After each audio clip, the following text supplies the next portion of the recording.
they actually are able to pull out something here. So Game one, though. Fan service game. Pick everything. Game one, it is going to be probably simple bans here. Malzahar, Graves, expect to see that Rengar Lulu somewhere towards the top of the pick list. Yeah, Malzahar, super duper common ban, and is, funnily enough, you know, aimed so much at the support role. But to me, especially with the resurgence of Vladimir, it's actually too bad for mid lane Malzahar, because I keep thinking of, you know, counter picks, an old counter picks that we used to see versus Vladimir, because he's so strong right now and gives you a really good team fight late game.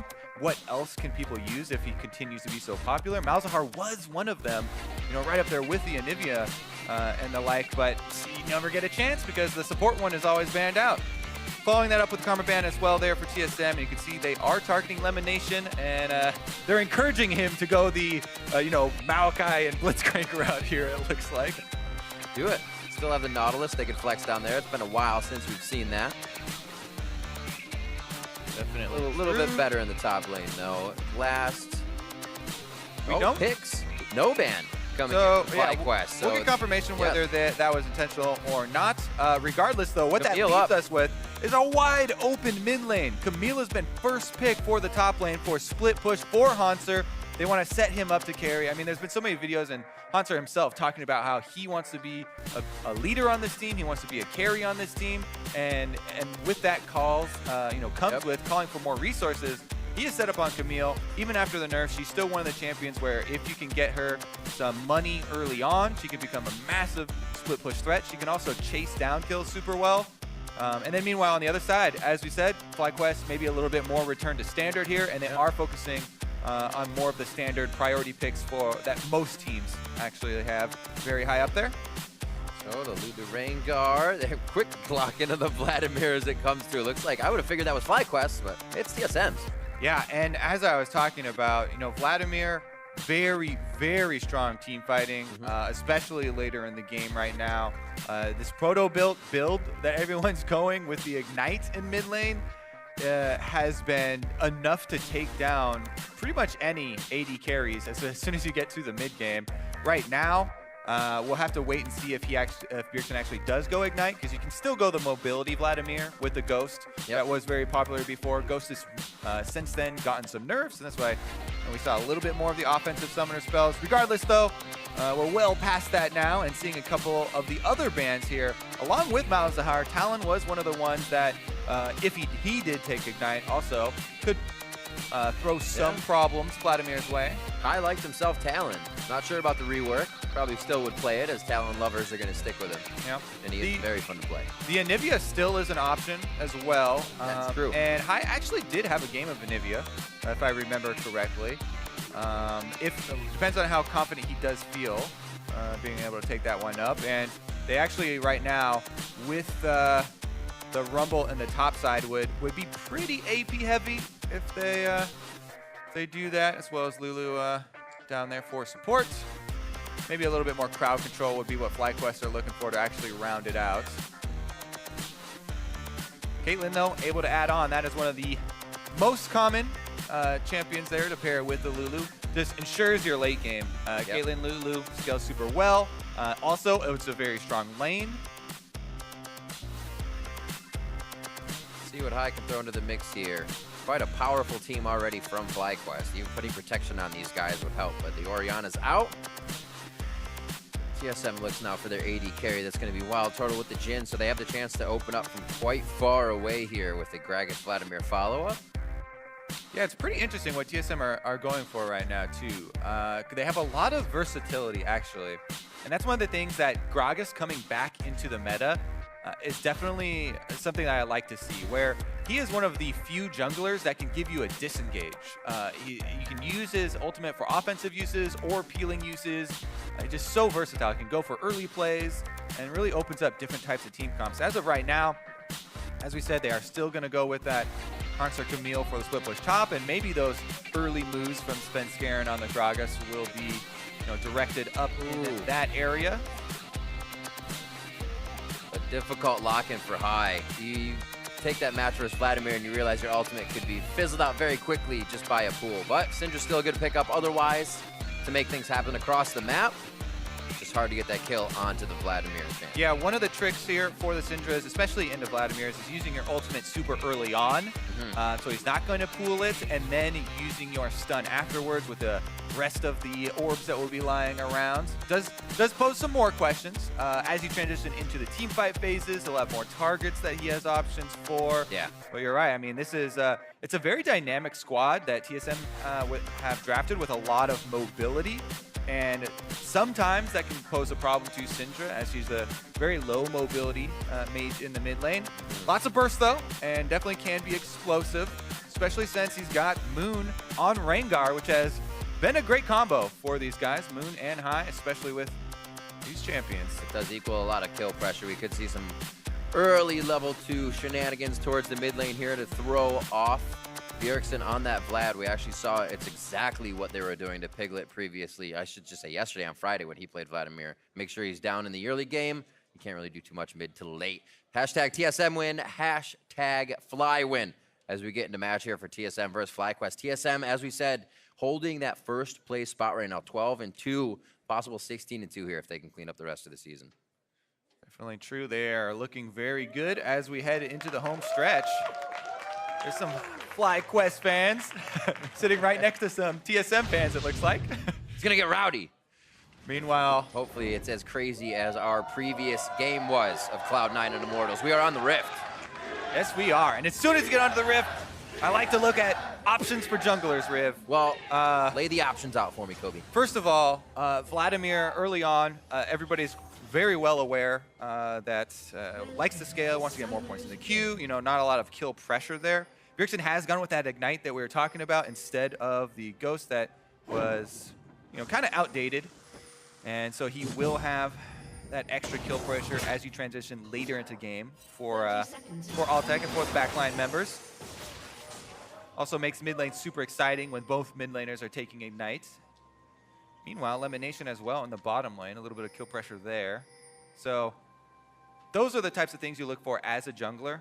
If I'm Svenskeren, I have a lot of priority towards Hauntzer at the moment. The Camille, you know, you want to get her up to the Trinity Force point, you know, to the Tiamat point where she can gain a lot of wave control. It's one of the only things that she really has to supplement with her item build is getting a little bit more AoE so she can push and then start to roam around. And that always makes you keep in mind, okay, well, I'm facing a Rengar, and Rengar counter ganks can be super scary, especially when paired with a Rumble. Because all of Ball's damage, or most of Ball's damage, will be area of effect. And if TSM extend really far, if Svenskeren goes for an early gank up there, and there is a Rengar waiting in the bush, that's one of the 2v2s that gets turned around super hard. So while you do want to pressure that lane for Hauntzer, you have to be very wary and try and track the enemy Rengar. That's why I look at this one deep ward on the Krugs actually from TSM. It doesn't give them any information because the Rengar is going to the opposite side. What it does let them know is that Moon is not going for one of those super early, some people consider them to be cheesy routes up to the top side to go for one of those super early ganks or get into position for any sort of Camille Rumble action. Push up from Elimination and Altec just to slow things down on Biofrost and Turtle. We'll have to see how Moon starts things off from the jungle. He has been pretty pivotal, as we said, towards the mid lane. Just look to be some lockdown control from this Lulu and Caitlyn in that bot if they get around them. Be interesting to see how High goes up against Bjergsen here. We haven't seen too many Vlads really control the game outright.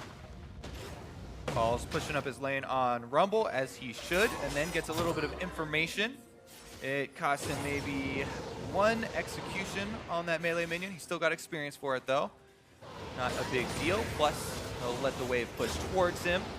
Now that he knows that there is an enemy Gragas on this quadrant of the map, and Svenskeren, as kind of expected, is trying to make it work up around this top side of the map. Really interested to see as well how Balls performs here on Rumble. It's been not a while since he's had it, but not as often as before. And that was his wheelhouse champion. Svenskeren finding a little bit of love for Moon in the jungle. Doesn't have that red buff yet, so Svenskeren may be able to trickle away here. Moon's going to keep up the chase, and Svenskeren flashes critically. Over the wall, the flash. It's going to be Balls picking up the first blood. And they actually use both solo laner flashes. Got to keep your eye on that. Balls does have bubble buff behind, double buffs. Got to be careful. Haunter could keep in range, but they say don't worry about it. High also blew both of his summoners, and he doesn't want to lose too much towards mid lane. Yeah, I mean, they got the first blood. That's definitely good for FlyQuest in the collapse there, as I believe it was a body slam over from Svenskeren, and that's why he found himself in a lot of trouble. Let's take a look. Yeah, so Vision first, so he was being a little bit cautious. Just the timing here from Moon. Oh, he gets to start the fight very too, good with the barrel going off. Yeah. Anyways, as you can see, Svenskeren made the best, after he was found out, he made the best possible escape there, which was to flash to the blast cone, but it doesn't matter because FlyQuest very quick to collapse there. And they do use a lot of summoners to do it, so let's see if Svenskeren goes on the offensive afterwards, because with that first blood and the rumble for the top side, Balls will be feeling pretty good, even though did lose out on quite a bit of CS during that. High pretty much expending the mana pool there as he gets pushed under his turret. Bjergsen still trying to deliver that damage as he has Crimson Rush up, staying very close the whole time for Harad. Look at this Moon gank. He's right behind Bjergsen right now as well. Red buff. He's a little too focused on getting that kill onto High with low mana. The Ignite goes down. Pool not in range for another Q. High is going to trickle down, but he will stay alive. Second kill going over to Moon. High Moon once again gets right back out on the field. I was thinking maybe Svenskeren will be the first to action, but the Rengar experience lead, red buff as well, and Moon is definitely set up for success now as well. The kill credit, High hasn't gotten any of the actual last hits for these kills on the Syndra, which he would definitely like, but they are going to good effect here, and we'll see what Moon can do with that from the jungle. Also, always got to keep in mind the passive from Rengar. Starting to stack up with all those unique kills that he does get. One on the jungler, one on mid so far.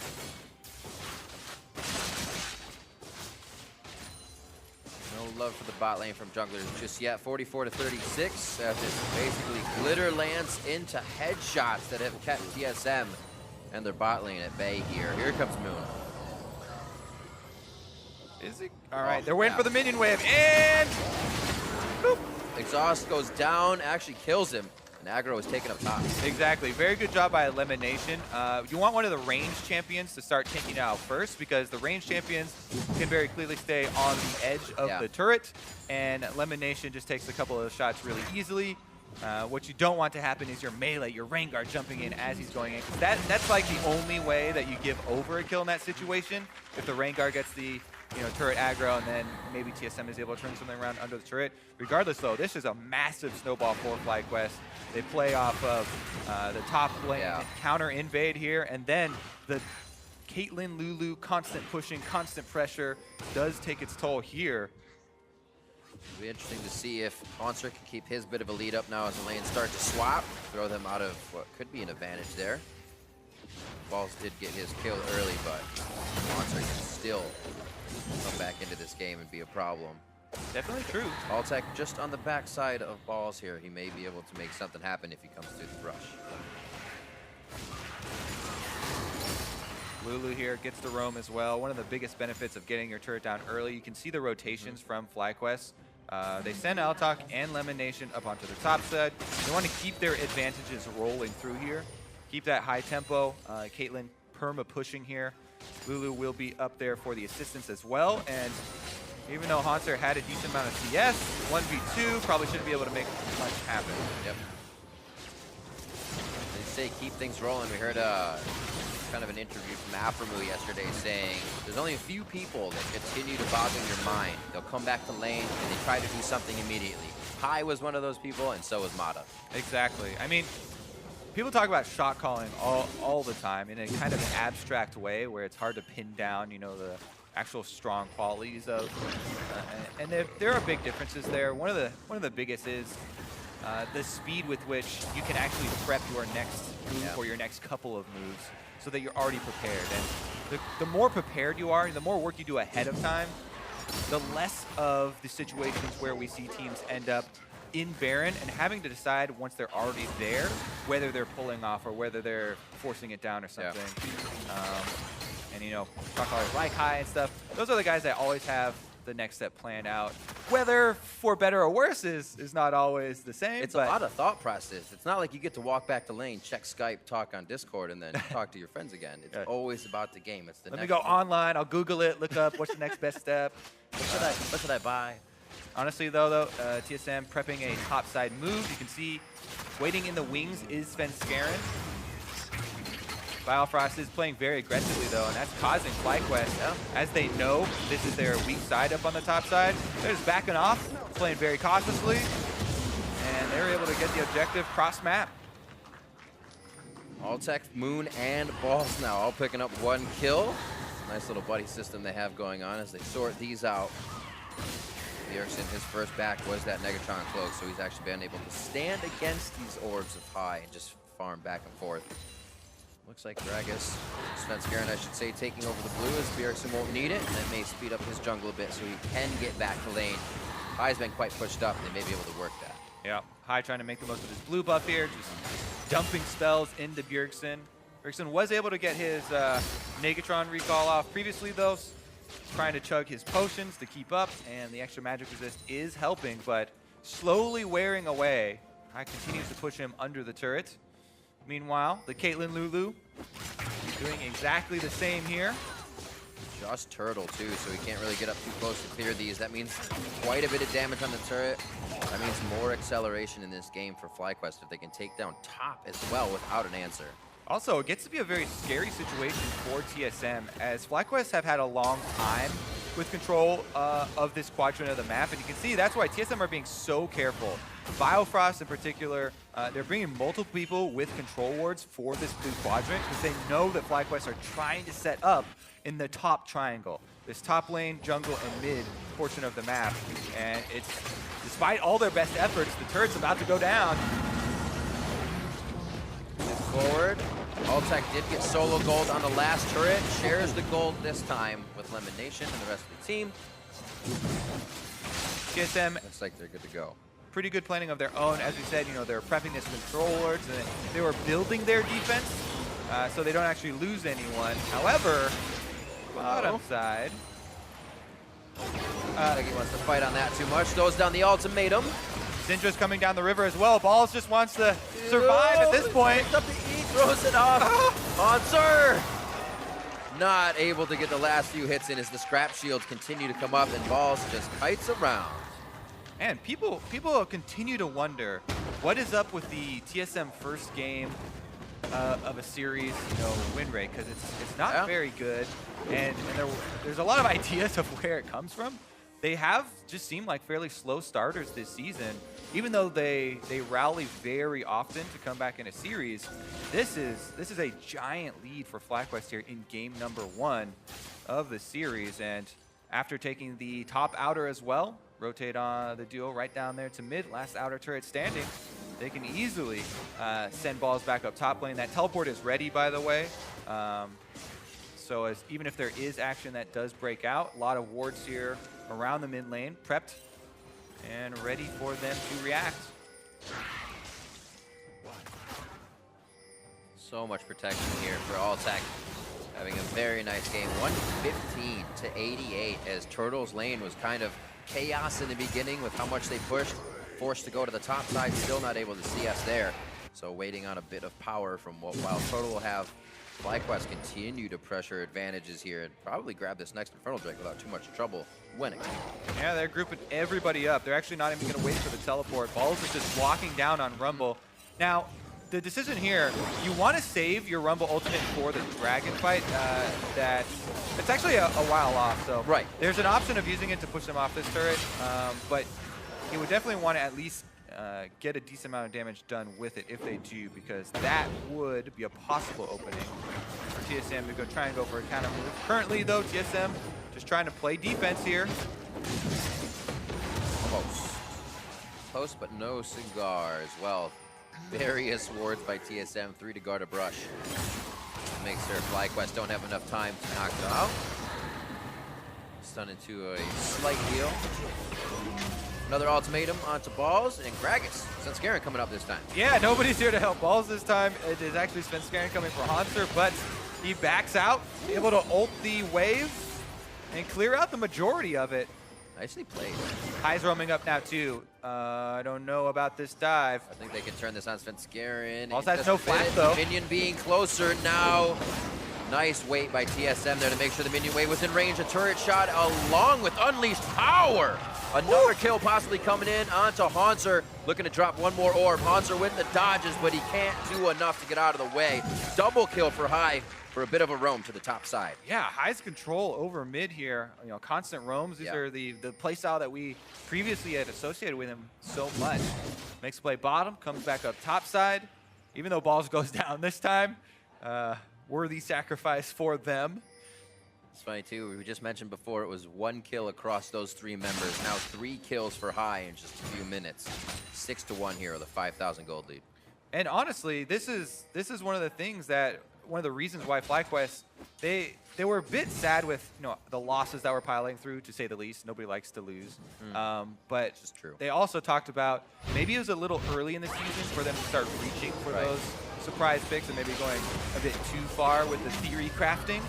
This team comp here and this game opening up the series is a lot more of that return to normalcy and kind of more expected picks. Here we go though, is another look at it. High actually, FlyQuest, it looked like without that vision on Svenskeren, thought that TSM had given up on this dive, and that's why they actually had Balls still there. High then cancels his recall, comes in. He does end up having to burn his flash to close that distance, but definitely worth it for them. Grabs another kill. And man, they are off to such a good lead. Infernal Drake is the perfect thing for snowballing ahead as well. As we expected, uncontested. 15.5 in. FlyQuest gathering up everything on the map.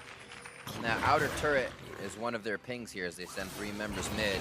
A little bit of love for the top lane, but I don't think Wild Turtle's gonna have too much fun here. Honestly, even though that wasn't very flashy, I love when Rumbles will do that max range, use it to clear away when they know that's a dangerous situation. It doesn't go close to the area where they've lost vision. And Balls is not only able to clear the wave, survive, and get right back in there for wave number 2 as FlyQuest. All 3 outers have been destroyed here. And FlyQuest have all of their turrets remaining. Valprice is just toast. The casual kill on the support here as he's walking very close to a fairly fed Syndra, as you were just mentioning, Friv.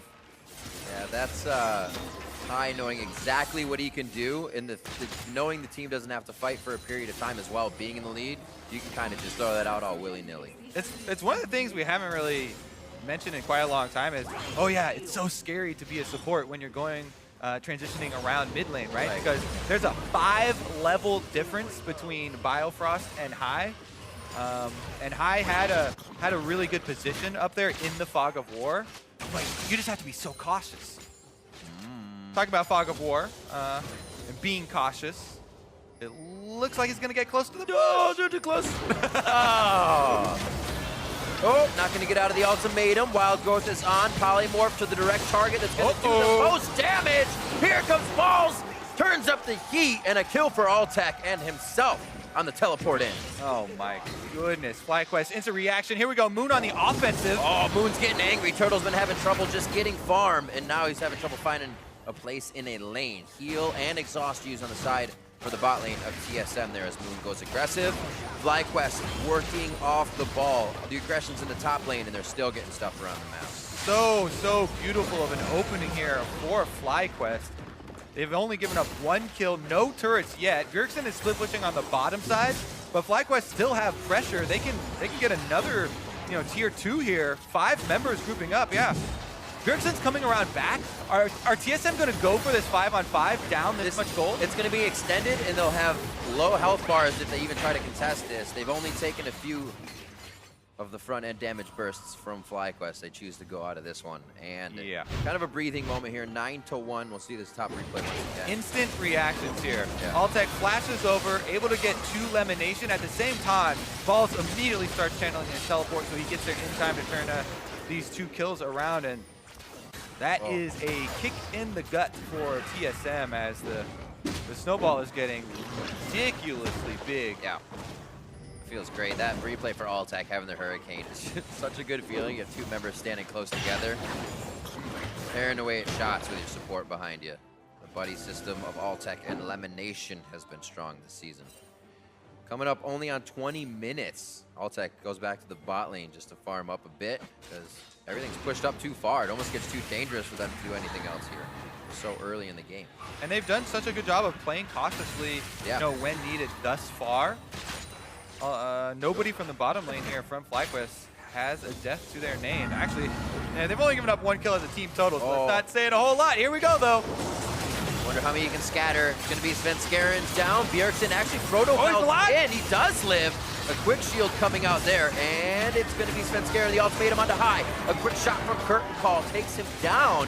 And actually 2 kills coming in here from TSM. Bjergsen tries to troll pool out. Doesn't get the kill back with the Bola coming out. Ultimate. Where will he lay it down? Actually backwards instead of the escape route for TSM. Might have been a mistake. Is going to get the kill onto Vladimir. Balls, however, becomes a shutdown that Haunter might pick up. Zanya's down by Balls. Moon comes in, saves him from the top lane. And these two get out as Bash Brothers. Woo! A lot of gold exchanging hands there. And 3 kills go over one direction. I believe it was 3 as well for the TSM side. I mean, even trades as far as gold are decent for them, but let's take a look at how this all started out, because it was definitely a bit chaotic. And this was FlyQuest going for a play when they had teleport disadvantage. So that's why TSM are able to initially get a lot of momentum in this team fight. Haunter barely able to flash out here, but then they return to the fight. Not accounting for how long they've lost vision of the Rumble. And Balls eventually is able to get that blast cone over that wall. Lays on his Rumble ultimate, flashes on over to continue this one fairly aggressively. Still very close margins. Turtle flashes forward to get that execute onto the Caitlyn. Who is right? Who is right? A lot of quick calls there at the end to make sure it happens in their favor. 8,000 gold lead now. Looks like they aren't stopping either. Back to lane. As we said before, they're going to keep putting something on the platter. Basically, take it right off. TSM gets none. Yeah, very good showing from FlyQuest. And even though it's so early in the game, 21 minutes, not surprised for them to go straight for the Baron. They have so much control. They're burning it down even this early, and they've managed to make this a very scary situation before, though. This one, not so much. Yeah, people kind of associate risky Baron calls with high, and they're like, oh, not again. Well, when you are, what, 9,000 gold ahead at 21 minutes, yeah, definitely more comfortable. And honestly, this is such a good, you know, sort of redemption story here for FlyQuest. People are calling for their heads, basically, after the decline from their first part of the season with you know, all of the quote-unquote flavor picks, and people were attributing it to, oh yeah, FlyQuest, they can only play these kind of something cheesy going to picks, flex right? The champions tonight. But very clearly, and Lemonation has stated many times himself even, you have to be able to play, you know, the meta as well. Right. And FlyQuest, they used the Caitlyn Lulu pushing. Yeah. They snowball that ahead. Plus, they were also handed a very nice, you know, early jungle lead when the invade from Svenskaren went wrong. I'd say this coming back as well. Oh, TSM might be going for a flank though, Riv. So close, Alltech. Yeah, is able to get out. A quick shield from Lemonation to deny any follow-up damage. Do they have something coming from the side? Balls actually has no ult that he can put behind them, but Flamespreader can still grab a few people. Looks like Bjergsen's going to be the first one. Gets a good heal off from the team and himself. And now it looks like they are just forced back here. Brute force by FlyQuest, not even having to start a fight. Yeah, they're able to kite back. Nobody really gets knocked in with that Gragas ultimate. Nobody gets snared up either, so FlyQuest disengage long enough and usher up these minions with their Baron buff. Inhibitor down for them, 23 minutes into the game. Keeping on pace with last game. We just saw Immortals Cloud9. Seems like everybody's got hot feet today. Moving in fast, playing aggressive, and pedal to the metal, as it's not even going to be a retreat here for FlyQuest. Right onto the middle inhibitor turret. Once they get the minions, still have to deal with quite a bit of wave clear, which is impressive that they were able to get the top turret down. Back out, Cloud Drake, and make sure for safety, actually. Smart play by FlyQuest. Yeah, red buff, Cloud Drake. They get to take every resource off of the map. at their leisure at this point in the game. Monster's actually chasing them down. Gonna make them work for it, it looks like. All right, Elimination Ultimatum. Wild Growth is still, baby. That's gonna be Moon picking up a kill for himself with the red buff. One auto was enough to file through. Crimson Rush gives Bjergsen a good amount of HP. Could keep him alive for the time necessary. Pulls out, he's safe. Oh, the shot goes through. Eagle Eye ace in the hole from Altec as he finds the mark. Moon continues to clean up as High also answers with one. Wild Turtle's left wondering, can I peek out of my shell yet? Yeah, honestly, TSM decided to make them work for it. FlyQuest, all right, we're ready to work. And that actually might be the end of the game. Man, this is definitely one of the earliest games that we've seen this split as FlyQuest are moving towards Nexus turrets already. It's a 17-4. A few kills in lane. Oh! Decimated the objectives. Moon's gonna go down here in the end. Almost another kill coming across as High is very, very low. 7 seconds on Bjergsen. The rest of the team coming through. And FlyQuest continuing to put the finishing touches on here. But TSM do get another chance. Yeah, that in the end it cost them a Nexus turret. Yep. Those don't afford you too much gold, but it always is a bit of a kicker. Let's see, he has a red buff, so the red buff that's on Hunter from Moon's last auto there is going to be the thing that burns him down. And they're just like, you know what? Okay, plenty of the members are here. We see Turtle. Turtle was just clearing a wave in the top lane, so they know that there's only these 3 members they have in vision and fully commit to this chase. Whoop. So much follow-up too, having that ace in the hole to come through, long-range stuns, the equalizer at length. Even if they do get away, TSM still dealing with quite a bit of damage on the retreat. Cloud Drake is picked up. Another Cloud Drake. Fancy. Could be going quite fast if they even make it to that point. Cloud Drake, the fanciest of Drakes. Fancy. Absolutely. You can just glide across the ground. All right, well, let's see what TSM have in store because they don't have a lot of options. So at this point, you have to assume they're going for bush plays. FlyQuest do assume that, so they're moving up wards first. Rankar ultimate is on, and here they go! Haunter TP comes through. He has Lemonation. Lemon staying near Altec. Quick polymorph onto Haunter. Nothing happens to the back line. Bjergsen and Svenskeren now on the bot side are quickly focused and taken out. Turtles left, Turtles down. That's an ace for FlyQuest. Whew. And FlyQuest don't even have to go through bottom lane. High with a casual sip of the coffee there. Let's just go in, finish off this Nexus. And holy moly, FlyQuest start this one out with a banger. 26.5-minute victory for them. Very nicely done. FlyQuest take game 1 of the series over TSM. Whew. A little bit reminiscent of the kind of beatdown that Immortals laid on TSM in that single game. And TSM definitely needs to regroup after that. They've been in this situation before, but yeah, FlyQuest, all good things as far as the return to standard that I was talking about in conversation with those guys. Whew, making it look good. It seems like TSM's composition, while on paper has a lot of great champions in Camille, Gragas, Vlad, Jhin, Nami, they didn't seem to be able to come together. 1, because they really couldn't find their own fights. 2, FlyQuest started off so strong and never really gave them room to find their own fights. Yeah, I mean, the first misstep when your jungler gets caught in an invade like that, and the first blood go over, you know, that is one thing, but it's not as big of a disaster as everyone's just like, remake now or something. It's so much credit to FlyQuest here for actually steamrolling this ahead and playing a lot off the power of this pushing Caitlyn Lulu lane, which is just infamous now, pretty much in all regions. And we'll see what other combinations. I'm wondering, that's what I was thinking during the game is what Altec can go to next. We know him as an old Kog'Maw player as well when we used to see him playing. So if that Caitlyn does get banned out or taken, we haven't seen too many huge Kog'Maws, but it may be the start for some. We're going to go ahead and throw it over to the analysts to see what they make of that FlyQuest win. Thank you very much, gentlemen. FlyQuest coming back strong after a pretty large slide for the team here in the second half of the split. Getting game 1 victory here over TSM. That's a good start.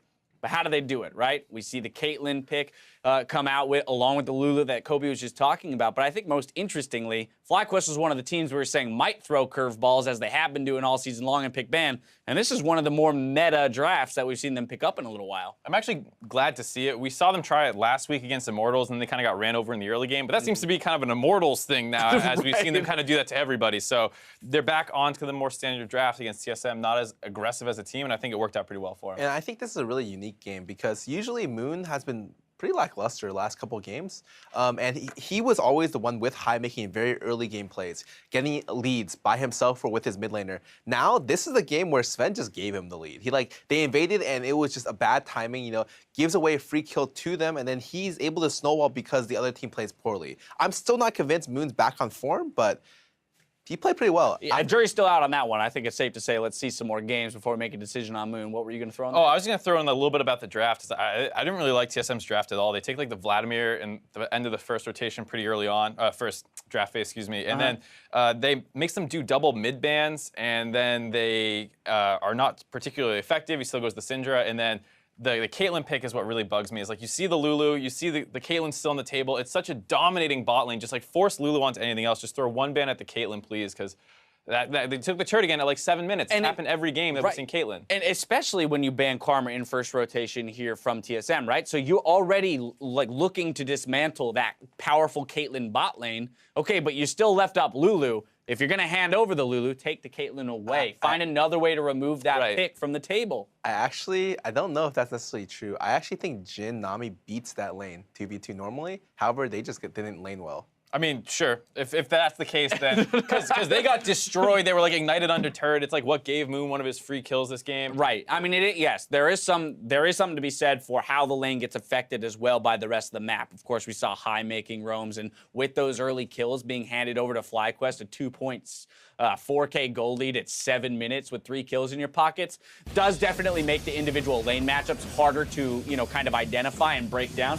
Here's some of that early game play that we're talking about. And this is one of those positions where usually Moon doesn't get a lead, but Sven just invaded at really poor timing and then ended up dying and giving not Syndra a free kill. And Syndra's not a chance. Oh, Ball's a free kill, sorry. But not.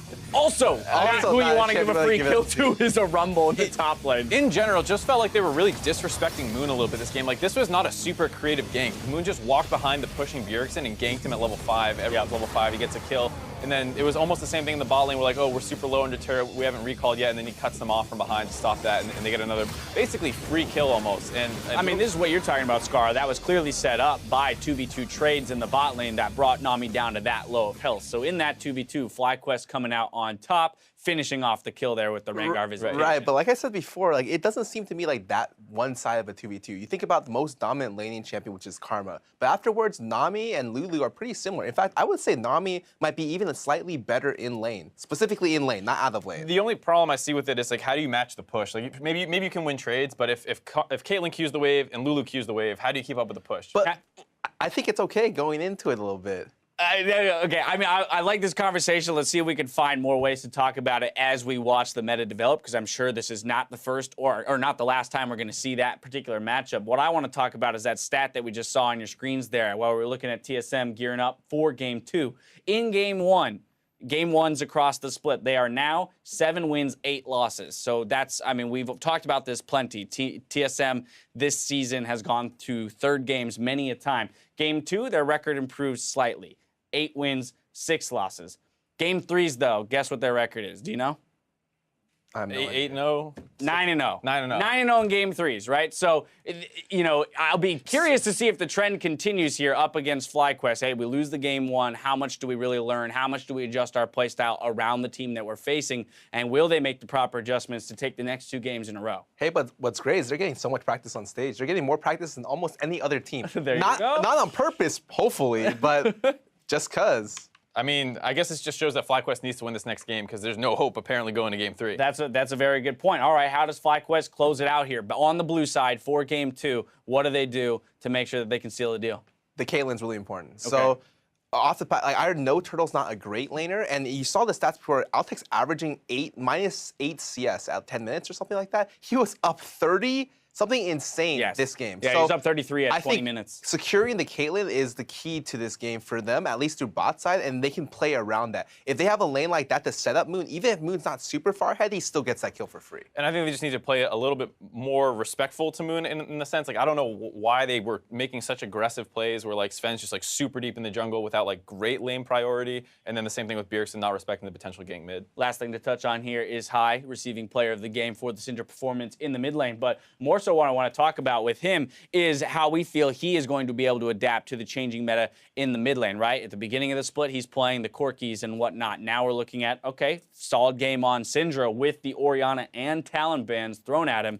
But with the prevalence of Vladimir and the likes, do we feel like this is kind of a niche, something that Hai can slide into with relative ease? I think it's okay. Like, I don't think Vlad's super hard, and all you need to do with Vlad is, for the most part, know how to lane the champ, and then like find the ability to team fight, like get the flanks, get the like decisive like flashes in. I think Hai is really good at doing that. I think one of the biggest things is just like he roamed really well the first game. The double kill he got on top lane is just like a signature bait, and I think that if he does more of those and plays champions that do have a lot of CC, bring a lot of damage, I think Syndra's a champ that shouldn't have fallen to the wayside. That everyone stopped playing Syndra, but you should still be playing that champ. That champ is so easy to execute. And if you get a lead, the other team doesn't exist when you ult. I think it's a big thing too is that Hai is like not the lane dominant Syndra. He's the get out of the lane and make stuff happen Syndra. And TSM gave him those opportunities with that invade by Svenskar and then that top dive, like you said. Like, if Hai doesn't get out of lane and he's just stuck farming and maybe getting like a 10 CS lead versus a Vladimir,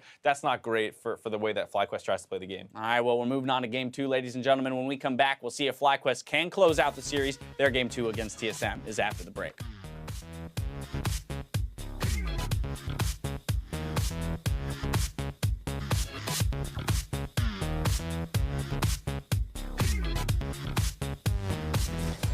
Keep chasing, keep chasing. I can ulti soon, I can ulti soon. I have a stun for the Bled, dead. Bled. Gragas, go, go, go, go, go, go, go. He's dead, End game, end game, end game, end game. End game. Go mid, go mid, go mid, go mid, go mid. Yeah, Push, nice. push. Ooh, clean.